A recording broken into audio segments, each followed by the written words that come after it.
ఒకప్పుడు ఒక అడవిలో అనేక మంది శిష్యులతో ఒక సాధువు నివసిస్తూ ఉండేవాడు. ఒకరోజు ఆ సాధువు సర్వభూతాల్లోనూ నారాయణుడు ఉన్నాడు, అది తెలిసి అన్ని ప్రాణులకు వినమ్రంగా నమస్కరించాలి అని బోధించాడు. ఒకరోజు హోమం నిమిత్తం సమిధలను సేకరించటానికి శిష్యుడొకడు అడవిలోకి వెళ్ళాడు. హఠాత్తుగా అతడొక కేక విన్నాడు. దారి నుండి పక్కకు తప్పుకోండి, ఒక మదపుట ఏనుగు ఇటుకేసి వస్తోంది. ఈ శిష్యుడు తప్ప అందరూ పారిపోయారు. ఏనుగులో కూడా భగవంతుడున్నాడని గురువుగారు బోధించారు కదా, నేనెందుకు పారిపోవాలి అని తలుస్తూ ఉన్న చోటనే నిలబడిపోయాడు. చేతులు జోడించి స్తవం స్తుతులను గానం చేయసాగాడు. మావటివాడు తప్పుకో తప్పుకో అంటూ కేకలు పెడుతూనే ఉన్నాడు. మన శిష్యుడు ఎంతకూ కదల్లేదు. చివరికి ఏనుగుడు తన తొండంతో ఇతగాన్ని పట్టుకొని తిప్పి ఒక మూలకు విసిరివేసిపోయింది. ఒంటి నిండా గాయాలతో స్పృహ తప్పి పడిపోయాడు శిష్యుడు.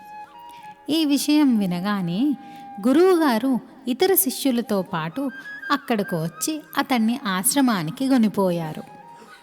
మందు మాకు ఇచ్చి చికిత్స చేశారు. కొంతసేపటికి శిష్యుడికి స్పృహ వచ్చింది.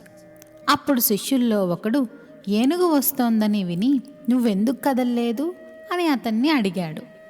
నారాయణుడే మానవులు జంతువుల రూపాల్లో ధరించాడని గురువుగారు చెప్పారు కదా, అందువల్ల ఏనుగు నారాయణుడు వస్తున్నాడని నేను తొలగిపోలేదు అన్నాడతడు. అది విని గురువుగారు ఇలా చెప్పారు, నాయనా, ఏనుగు నారాయణుడు వస్తూ ఉండటం నిజమే, కానీ మావటి నారాయణుడు తొలగిపోమ్మని హెచ్చరించలేదా? అందరూ నారాయణులే.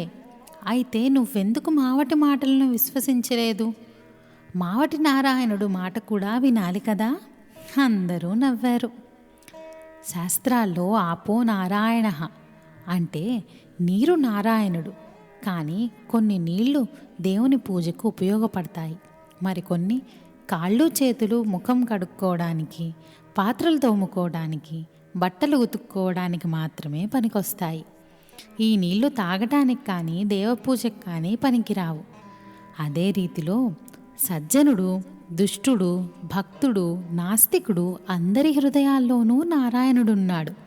కానీ దుష్టుడు, అపవిత్రుడు, పాపి అయిన వ్యక్తితో సంబంధాలు ఉంచుకోరాదు, వారితో సన్నిహితంగా ఉండరాదు. కొందరితో ఏవో 4 మాటలు మాట్లాడవచ్చునేమో కానీ మరికొందరితో అది కూడా పనికిరాదు. ఇలాంటి వ్యక్తులకు దూరంగా ఉండాలి.